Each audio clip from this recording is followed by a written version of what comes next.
नमस्कार। Special coverage news पर आप सबका स्वागत और अभिनंदन। बिहार राहुल गांधी पहुंचेंगे और बिहार में पहुंचने से चंद घंटे पहले, बिहार में घुसने से चंद घंटे पहले राहुल गांधी ने 13 मिनट 22 सेकंड की एक फिल्म रिलीज कर दी। इस फिल्म ने आरएसएस, इस फिल्म ने प्रधानमंत्री नरेंद्र मोदी, इस फिल्म ने नीतीश कुमार की पूरी पोल खोलकर रख दी।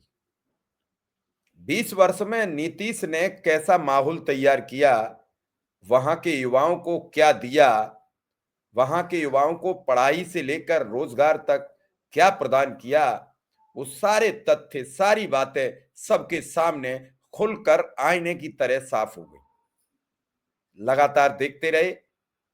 क्या इन सब बातों से सुनकर, समझकर अब भी युवा एक बार क्या फिर नीतीश पर भरोसा जताएगा? इस पूरी फिल्म ने आरएसएस क्या चाहती है, क्यों पेपर लीक होते हैं, क्यों रोजगार नहीं मिलता, प्रधानमंत्री कैसे 2 करोड़ का वादा करते हैं, कैसे बेरोजगार युवाओं को ठगते हैं, कैसे उन्हें रोजगार से दूर करते हैं, फिर उनकी मजाक बनाते हैं, उनसे कहते हैं पकौड़ा तल लीजिए, उनसे कहते हैं गोबर से गैस बना लीजिए, उनसे कहते हैं कि बहते हुए नाले में पाइप डालिए, गैस आ जाएगी और गैस से चूल्हा जला लीजिए, चूल्हे पर पकौड़ा तलिए, समोसा बनाइए, कुछ भी बना लीजिए। और कल तो उन्होंने हद कर दी कि हमने आटा तेज कर दिया लेकिन डाटा सस्ता कर दिया। डाटा खाओगे? डाटा से कह रहे हैं रील बनाइए और रील बनाकर प्रचार पाइए। आप जानते हैं कि रील से कितने पैसे आते हैं? प्रधानमंत्री के पास कोई विजन नहीं है, पढ़े लिखे युवाओं के लिए कोई रोजगार नहीं है, कोई सिस्टम नहीं है। ऐसे में राहुल गांधी की ये 13 मिनट 22 सेकंड की फिल्म ये साबित कर रही है कि एक बार युवाओं के बारे में सोचना पड़ेगा। ये आखिर युवा इतने क्यों नाराज हैं, क्यों ये सब बातें बता रहे हैं? ये जब पूरी फिल्म आप देखोगे तो आप समझोगे कि ये तो वाकई सोचा कुछ और था, अंदर कुछ और निकला। तो पहले ये फिल्म देख लीजिए, फिर आप हमें बताइए क्या सच्चाई है। बिहार के एक बार फिर से देश के नंबर 1 पहुंचा हुआ। जब ये कहते हैं बिहारी, इसके पीछे इनकी क्या थिंकिंग है? ये गाली है नीचे दिखाने के लिए।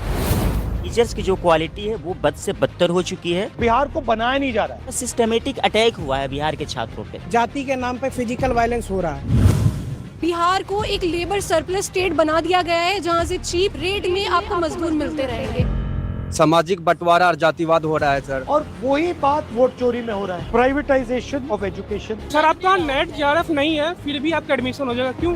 क्योंकि आप आरएसएस में हो। सावरकर को वीर बता रहे हैं कि फ्रीडम फाइटर थे। पेपर बिहार में लीक हो जा रहा था। जब अपने हक की आवाज उठा रहे हैं तो लाठियां खाने को मिलता है। मेरा भाई आईआईटी दिल्ली में पीएचडी कर रहा है, उसके किसी दोस्तों को पता चल गया, इससे दोस्ती तोड़ दिया सर। क्यों? क्योंकि तुम आईआईटी कैसे पहुंच गए, तुम छोटे जात के हो।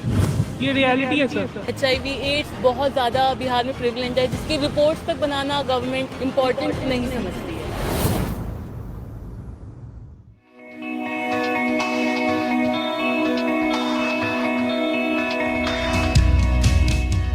Hello. How are you? Everybody studying in Delhi?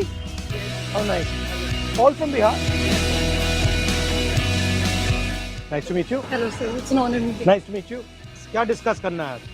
Bihar एक समय में पटना यूनिवर्सिटी, वहाँ का मिथिला यूनिवर्सिटी, एक समय ऐसा हुआ करता कि उसको ईस्ट का ऑक्सफोर्ड कहा जाता था। आज समय उसकी इतनी हालत खराब है कि वहाँ पे सब छोड़ के दिल्ली में आके पढ़ाई कर रहे हैं। दूसरा कोई नया यूनिवर्सिटी नहीं बनने। इसका कारण क्या है? बेसिकली सरकार है। तो हम यही चाहते हैं कि क्या महाकर्म सरकार आने के बाद बिहार का क्या पटना यूनिवर्सिटी फिर से वो ऑक्सफोर्ड बनेगा ईस्ट का, ताकि हम जैसे छात्रों को बिहार से इतना दूर आके ना पढ़ना पड़े। हम लोग यहाँ पे तो बहुत बुरी कंडीशन में रहते हैं। 15,000 20,000 हमको रेंट देना पड़ता है। कोई रेंट कंट्रोल एक्ट नहीं है हम लोगों के लिए। पापा क्या करते हैं आपके? मेरे फादर नहीं है, मेरे ब्रदर फैक्ट्री में वर्कर हैं गुजरात में। मजबूरी में यहाँ पढ़ने आ रहे हैं। हमारे माता पिता ने पैसा नहीं पढ़ा देगा, पर हम वो जानते हैं कि बिहार में पढ़ के हमारे को भविष्य नहीं है। आप में से कितने लोग सोचते हैं जो आप दिल्ली में आए हो, आपकी चॉइस थी दिल्ली में आना या आप एक प्रकार से फोर्स हुए दिल्ली में आना? फोर्स्ड ही है सर। ठीक है, तो एक तो सबसे पहली वजह यह है कि वहाँ पर स्कूल्स की जो व्यवस्था है बहुत ख़राब है बहुत बुरी हालत है। एक तो सरकारी स्कूल जितने हैं वहाँ पर अगर आप जाएंगे तो टीचर्स की जो क्वालिटी है वो बद से बदतर हो चुकी है। और जो वहाँ पर अगर 8वें क्लास के बाद 10वें क्लास में अगर कोई लड़की पढ़ने के लिए जाती है तो उसको 10वें क्लास में जाने के बाद 11वें क्लास में अगर उसको अपना एडमिशन लेना होता है तो फॉर्म के नाम पर 1200 रुपया आज भी लिए जाते हैं सरकारी स्कूल में, जबकि एक पैसा नहीं लगता उस फॉर्म का। और वहाँ का टीचर प्रिंसिपल ये कहता है कि अगर आप ये पैसे नहीं देंगे तो आपका एडमिशन नहीं लिया जाएगा। वहाँ से होता ये है कि वहाँ पर उनको ड्रॉप आउट करना पड़ता है। दूसरी चीज़ ये है कि हायर एजुकेशन की बात करेंगे तो हमारे बिहार में हायर एजुकेशन की ये हालत है कि 5 साल में BA होता है। मैं गोपालगंज बिहार से आता हूँ। हमारे यहाँ सारण कमिश्नरी में छपरा ज़िला आता है। छपरा में एक JP यूनिवर्सिटी है जहाँ पर 5 साल में BA कंप्लीट होती है। लोग कहते हैं आप छपरा से आपने BA किया है, अच्छा तब तो नौकरी नहीं मिलेगी। एक तो बेरोज़गारी की हालत पूरे देश में वैसी ही है। पूरा का पूरा सिस्टमेटिक अटैक हुआ है बिहार के छात्रों पे, ठीक है, जिसका इलाज मेरे ख्याल से सारी पॉलिटिकल पार्टीज़ को सोचने की ज़रूरत है। सर फोर्स है। अगर आपको बिहार में यही सुविधा मिल जाती तो आप खुशी से वहाँ रहते। बिल्कुल सर। आपको क्या लगता है बिहार में हिंसा ज़्यादा है या दिल्ली में?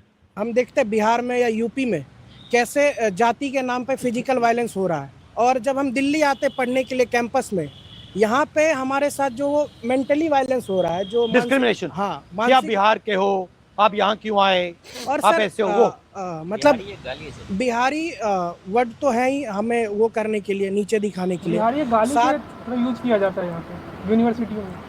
मतलब जब ये कहते हैं बिहारी, इसके पीछे इनकी क्या थिंकिंग है? जो नहीं आपने कहा जो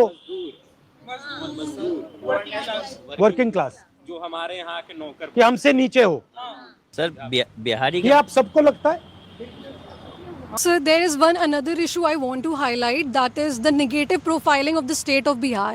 जैसे कि मैं गया से आती हूँ, तो as we all know Gaya ji is one of the hub for Buddhist cultural economy and everyone in Bihar knows about Gaya. लेकिन यही चीज़ जब मैं किसी दिल्ली में किसी को बोलती हूँ कि मैं गया से आती हूँ तो उन्हें पता ही नहीं है कि गया क्या है। गया जहाँ पे बुद्धा ने एनलाइटनमेंट, इग्नोरेंस है ना, इग्नोरेंस है, उनको पता ही नहीं है, क्योंकि वहाँ पे जितने फॉरेन टूरिस्ट आते हैं उतने गोवा जैसे जगह पे भी नहीं जाते हैं। इतना ज़्यादा फॉरेन टूरिस्ट का हमें देखने को मिलता है गया में, लेकिन इस पे सरकार ने कुछ भी काम नहीं किया। फिर और भी कई सारी ज़िले हैं बिहार में जिस पे बहुत काम किया जा सकता है। भागलपुर का सिल्क इतना फेमस है, मुजफ्फरपुर की लीची इतनी फेमस है, लेकिन वहाँ पे इंडस्ट्री सेटअप ही नहीं किए जा रहे। हर अगले इलेक्शन में आते हैं पॉलिटिकल लीडर्स और वो बोल देते हैं कि आपके अकाउंट में 10,000 चला जाएगा, आपके अकाउंट में इतना DBT डायरेक्ट बेनिफिट ट्रांसफ़र हो जाएगा, और इस तरीके से बिहार को एक लेबर सरप्लस स्टेट बना दिया गया है जहां से चीप रेट में आपको मजदूर मिलते रहेंगे। जैसे मैं अभी यात्रा में बिहार गया और मुझे क्या लग रहा था कि जितनी नेचुरल इंटेलिजेंस मैंने वहां देखी वो और कहीं नहीं, बट स्ट्रक्चर बिल्कुल फेल्ड है। एक साथ बिहार को बनाया नहीं जा रहा है। कैपेबिलिटी बहुत है सर, जो कैपेबिलिटीज़ है हमारी उसको भी अब ख़त्म किया जा रहा है। जैसे मैं आपको बताता हूँ कि बिहार में अगर आप मजदूरी दर देख लें, अगर एक मजदूर एक दिन का काम करता है तो उसको 400 साढ़े 400 रुपया मिल रहा है। अब बताइए कि क्या एक आदमी, जो एक परिवार है, उसका 400 साढ़े 400 रुपये में खर्च चल जाएगा एक दिन का? नहीं चल पाता है, जिसके कारण उसके जो बच्चे हैं उनको भी काम करना पड़ रहा है, और इसके कारण वो हायर एजुकेशन तो छोड़िए, प्राइमरी एजुकेशन भी नहीं ले पा रहे हैं। तो प्राइमरी एजुकेशन को ख़त्म करना, ये मतलब कि हमारी कैपेबिलिटीज़ को कम ही एक तरह से उस पर हमला करना है। ये मतलब कि केंद्र सरकार के द्वारा भी हो रहा है और राज्य सरकार के द्वारा भी, दोनों मिलकर ये कर रहे हैं। Privatisation of education, privatisation of health care, privatisation of public sector, इसके आप खिलाफ हैं या इसको सपोर्ट करते हैं? तो आपको लगता है कि सरकार का फोकस एजुकेशन पे, हेल्थ केयर पे, बेसिक इंफ्रास्ट्रक्चर पे होना चाहिए? जी सर, बिल्कुल सर। आपने देखा है कि नेशनल एजुकेशन में 2020 आया, उसने किस तरह हमारे इंस्टीट्यूट बर्बाद किया है। ऑटोनमस बॉडी बना दिया है। हंसा कॉलेज में शादियाँ होती हैं सर किराए पर, हॉल देके, वहाँ पे ग्राउंड देके। मैं बता रहा हूँ, दिल्ली स्कूल ऑफ जर्नलिज्म जो देश का टॉप यूनिवर्सिटी है जर्नलिज्म का, उसकी फीस सर 80,000 रुपये है। इसी साल CUT के अंदर सर एक OBC समाज का व्यक्ति बच्चा जो एंट्रेंस क्लियर कर लेता है CUT का, पर पैसे के कारण केवल एडमिशन नहीं ले पाया। जर्नलिस्ट बनने का मैं सपना उसको छोड़ना पड़ा, और ये प्राइवेटाइजेशन के कारण लगातार हर साल हम लोगों का 5,000-6,000 फीस बढ़ जा रहा है। सर मैं पहला बैच हूँ NEP का, न्यू एजुकेशन पॉलिसी का। मैं हिंदी ऑनर्स कर रहा हूँ। हिंदी को छोड़ के बाकी 4 और सब्जेक्ट पढ़ाएंगे। योगा हो गया, या सावरकर के बारे में पढ़ा रहे हैं, क्या कह रहे हैं योगा। उसके बारे में? सावरकर को वीर बता रहे हैं कि फ्रीडम फाइटर थे, भगत सिंह ने उनसे सीखा था, ये सब कुछ बता रहे, एक नायक की तरह उसको दिखा रहे हैं। तो जो आप जिस चीज़ में स्पेशलाइजेशन लेने जा रहे हो, आप पॉलिटिकल साइंस पढ़ रहे हो, पॉलिटिकल साइंस को छोड़ के बाकी जितनी फालतू चीज़ें वो पढ़ाते हैं, फिर हर सेमेस्टर वो चेंज होता है, जिससे कि आपके पास एक डीप नॉलेज मतलब आप बना ना पाओ, और जाके आप सरकार से बार्गेन ना कर पाओ कि मुझे इस सेक्टर में नौकरी चाहिए। कि नॉलेज को डिस्ट्रॉय किया जा रहा है, बट इसलिए डिस्ट्रॉय किया जा रहा है कि आप अपना हक ना मानो, बिल्कुल ना मांगो। और ये जो डिस्क्रिमिनेशन है, ये होता कैसे करते? मतलब एक तो आपको सीधा कह दिया कि यार बिहारी हो, बट और सोफिस्टिकेटेड तरीके से भी होता है कि आपको मतलब जगह नहीं मिल रही है, जॉब नहीं मिल रहा है, इंटरव्यू में। सर मेरा भाई आईआईटी दिल्ली में पीएचडी कर रहा है, उसके किसी दोस्तों को पता चल गया कि वो पीएचडी में आईआईटी दिल्ली पहुंच गया, उससे दोस्ती तोड़ दिया सर, ना बात करना ना कुछ। क्यों? क्योंकि तुम आईआईटी कैसे पहुंच गए, तुम छोटे जात के हो, ये रियलिटी है sir. Sir in fact sir PhD में सीट कम हो रहा है, कुछ ही समुदाय का सर एडमिशन हो रहा है, क्योंकि वो आरएसएस से नाम पहले आ जाता है सर। आपका सर नेट नहीं है, जेआरएफ नहीं है, फिर भी एडमिशन होगा, क्योंकि ये आपको लग रहा है ना कि आरएसएस में से पूरा कैप्चर हो गया है? सर पूरा सर आपका नेट जेआरएफ नहीं है, फिर भी आपका एडमिशन हो जाएगा। क्यों? क्योंकि आप आरएसएस में हो। सर एक मेरा इशू था, जैसे कि हमने कास्ट डिस्क्रिमिनेशन पे बात किया, वाई नॉट की जो माइनॉरिटी डिस्क्रिमिनेशन खास करके मुस्लिम का हो रहा है सर, वो भी तो देखा जाए। बताओ कितने ज़्यादा एट्रोसिटीज़ हो रहे हैं, मॉब लिंच हो रहे हैं। अब बिहार में आप देखिए, जब से एनडीए की अभी सरकार थी ही, अब फिर से आई है, तो उसमें सर हमेशा मॉब लिंच होते जा रहा है। इवन आप पूरे कंट्री में देख सकते हैं सर, कितनी ज़्यादा मॉब लिंच हो रही है। हमेशा डर रहता है कि कब हम पे क्या हो जाए, कब बाहर हम निकल रहे हैं, ट्रेन में भी जाते हैं सर डर लगता है कि अगर कोई किसी को पता चले कि मुस्लिम है तो क्या हो जाएगा। हम एज ए स्टूडेंट जो दिक्कतें हमें हो रही है सर, ये हम बता नहीं सकते। बिहारी और दूसरा सबसे बड़ा मुस्लिम। मुझे लगता है बिहार की प्रॉब्लम जो है उनकी इंटरनल प्रॉब्लम है, असमानता जो सबसे बड़ी प्रॉब्लम है, जो जाति व्यवस्था है, और उस पर तो ही बात नहीं करना चाहता। मैं आपसे सहमत हूँ, वो तो बिल्कुल सही कह रही है, बट करें क्या? बेसिकली उन्हें ऐसा सिस्टम अपनाना पड़ेगा कि जो समानता इस्टेब्लिश हो सकती है, और जो भी चीजें मिल रही है वो सब तक मिले, क्योंकि आप उन्हें इजीली दूर नहीं कर सकते जाति व्यवस्था। तो अगर तो ऊंची जाति वाला शोषण कर रहा है ना, तो नीची जाति वाला वो शोषण सह रहा है। वो मान रहा है कि मैं इससे कमजोर हूँ और मेरा तो काम ही यही है कि इनके साथ मतलब कि इनके घर पे सफाई करना या फिर इनसे दबते रहना, मेरा काम ये है। तो आप दोनों के दिमाग में बैठा हुआ है, ये दोनों की प्रॉब्लम जो सॉल्व कर सकता है वो एक अच्छा शिक्षक कर सकता है। बिहारी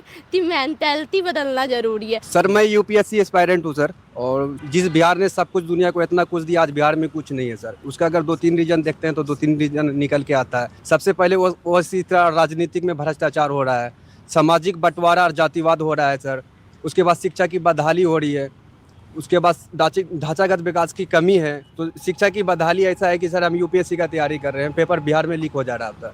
जब अपने हक की आवाज़ उठा रहे हैं तो लाठियाँ खाने को मिलता है। तो इस तरह से हम लोग यहाँ पे 15,000 20,000 रुपये खर्चा कर रहे हैं। उसके बाद परचेसिंग पावर नहीं है उतना कि आप कोचिंग संस्था ले सकते हैं। एजुकेशन में सर हाईएस्ट जीएसटी है sir, second highest GST 18% GST है। अगर 18% जीएसटी और इनकम टैक्स हटा दिया जाए तो 90 रुपये में लोग कर लेंगे। हर घर में शिक्षा जला देंगे। ये एक प्रकार से आपके हक को छीनने का तरीका है। बिल्कुल सर, बिल्कुल। और वही बात वोट चोरी में हो रहा है, वोट चोरी में हो रहा है, पेपर लीक की आवाज में हो रहा है। अच्छा, राजनीति में आपकी मुझसे क्या एक्सपेक्टेशन है? अगर मुझे 2-3 चीजों पे फोकस करना है बिहार में, तो मुझे किन चीजों पे फोकस करना चाहिए और क्या करना चाहिए? सर मेनली पैट्रियार्की और जो लड़कियों की शिक्षा है वो बहुत बड़ा इशू है, क्योंकि जैसे देखा जाता है कि गांव से जब लड़कियां बाहर पढ़ने के लिए आती है, सबसे पहले तो पैसे की बात आ जाती है कि पैसे लग जाएंगे। तो पैसे क्यों ना लड़की में तो नहीं लगाएंगे, लड़कों में लगाएंगे बेसिकली। और दूसरी बात ये है कि यहाँ पे रहने का खर्च इतना है ना। हॉस्टल हमारे कॉलेज में नहीं है, हॉस्टल है 5 रूम है, जिसमें एक रूम में 5 लड़कियाँ रहती हैं। तो आप 5 लोगों के साथ रह के कैसे पढ़ाई कर सकते हो? अभी हमारे कॉलेज में, मैं अम्बेडकर यूनिवर्सिटी से हूँ, रेखा गुप्ता जी आई थी एक बिल्डिंग का उद्घाटन करने के लिए, लेकिन उनको एक बार भी नहीं लगा कि गर्ल्स हॉस्टल में जाके गर्ल्स वॉशरूम में देखे कि कंडीशन क्या है। हम फोर्स देके हम बाहर रहेंगे कुछ फ्लैट लेके या पीजी लेके, तो फैमिलीज ये सोचती है कि इतना खर्च करने से अच्छा है कि लड़कियों का एजुकेशन रोक दिया जाए। और हम सर बहुत प्रिविलेज है कि यहाँ पे आकर के पढ़ रहे हैं, बट जो मेजॉरिटी है आज भी जो चाइल्ड मैरिज है वो बहुत प्रिविलेंट है बिहार में। अगर हम मेन मुद्दे की बात करें बिहार में काम करने के लिए, तो 3 चीज़ें बहुत प्रिविलेंट है जो सबने बोला, education, employment and hospitals. Delhi hospitals, health care, या क्योंकि वहाँ पर अगर आप हॉस्पिटल्स की हालत देखेंगे ना, दिल्ली में एक सरकारी बहुत बेकार क्लिनिक भी उससे लाख गुना अच्छा है। सिरिंज नहीं है, सिरिंज एक दूसरे से लगा दिए जाते हैं, जिसमें HIV एड्स बहुत ज़्यादा बिहार में प्रेवलेंट है, जिसके रिपोर्ट्स तक बनाना गवर्नमेंट इम्पॉर्टेंट नहीं समझती है। आपका सबसे अच्छा काम मुझे वोटिंग का लगा था, वोट चोरी का, one of the best work. Vote चोरी के मुद्दे को सबसे ज्यादा गरीब लोग उठा रहे थे। सर उनका नाम सबसे ज़्यादा काटा गया है बड़ी मात्रा में। एग्जैक्टली। अच्छा, जो नाम काटे गए हैं, दलित, OBC, माइनॉरिटी एंड EBC इलाकों में ज़्यादा काटे, जैसे कोसी डिवीजन है सर, उसमें ज़्यादा काटे गए नाम। बट एनीवे, थैंक यू, आप लोग आए, very nice to meet you. आप बिहार का लैंग्वेज कैसे लगा? थोड़ा मुझे थोड़ी मदद करनी पड़ेगी। हमारे बिहार के भाई बहन, हमारे बिहार के भाई बहन, रौरा के छठ के हार्दिक बधाई। रौरा के छठ के हार्दिक बधाई। रौरा सबके मिल के, रौरा सबके मिल के बिहार के अस्मिता के वापस लावे के बाद बिहार के एक बार फिर से देश के नंबर 1 पे पहुंचावे के बाद। देश के नंबर 1 पहुंचावे। Thank you.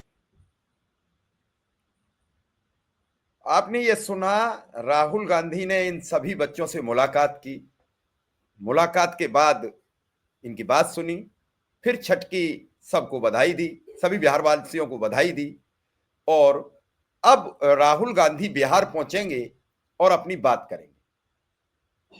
लेकिन इसमें जिस तरीके से एजुकेशन से लेकर और सब असमानता, जाति असमानता, भेदभाव, दलित पिछड़ा, अगड़ा, RSS, BJP, नीतीश कुमार, जो सबका चरित्र खोल के रख दिया, वो बड़ा हैरान कर देने वाला था। PhD के लिए RSS से नाम आते हैं। कॉलेज में वीर सावरकर को पढ़ाया जाने लगा कि वो भगत सिंह उनसे सीखते थे। ये सब चीजें अब युवा समझ रहा है, समझ के साफ साफ शब्दों में कहता नजर आ रहा है। थोड़ा सा रुकिए, धीरे धीरे देखते हैं होता है क्या।